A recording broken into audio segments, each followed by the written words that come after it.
Hello hi friends, இன்றைக்கி நம்மளோட breakfast lunch என்னன்னு பார்த்தோம்னா, பிரேக்ஃபாஸ்ட் பார்த்தீங்கன்னா தோசை.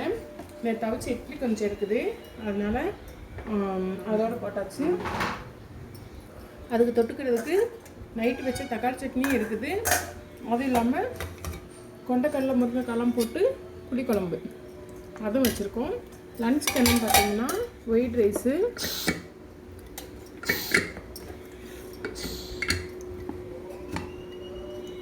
லன்ச்சுக்கு என்னென்னு பார்த்தீங்கன்னா ஒயிட் ரைஸு, அதுக்கு கொண்டைக்கடலை குழம்பும்,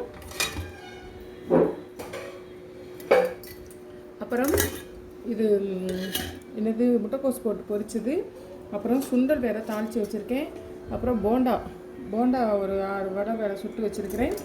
இது பார்த்திங்கன்னா கொண்டைக்கடலை தாளித்தது. அப்புறம் இது நேற்று வச்ச பாசிப்பயிறு குழம்பு. இதுதான் எங்களோட பிரேக்ஃபாஸ்ட்டும் லன்ச்சும். பாப்பாவுக்கு ஸ்நாக்ஸ்க்கு ஆரஞ்சு பழம் இன்றைக்கி வச்சு விட்டுருக்கிறேன். அவ்வளோதான் ஃப்ரெண்ட்ஸ், எங்களோட பிரேக்ஃபாஸ்ட்டும் லன்ச்சும். உங்கள் வீட்டில் என்ன பிரேக்ஃபாஸ்ட்டு லன்ச் அப்படிங்கிறத மறக்காமல் கமெண்ட் பாக்ஸில் மென்ஷன் பண்ணுங்கள். இந்த வீடியோ பிடிச்சிருந்தது அப்படின்னா லைக் பண்ணுங்கள், ஷேர் பண்ணுங்கள், கமெண்ட் பண்ணுங்கள், மறக்காமல் சப்ஸ்கிரைப் பண்ணுங்கள். ஓகே, பாய்.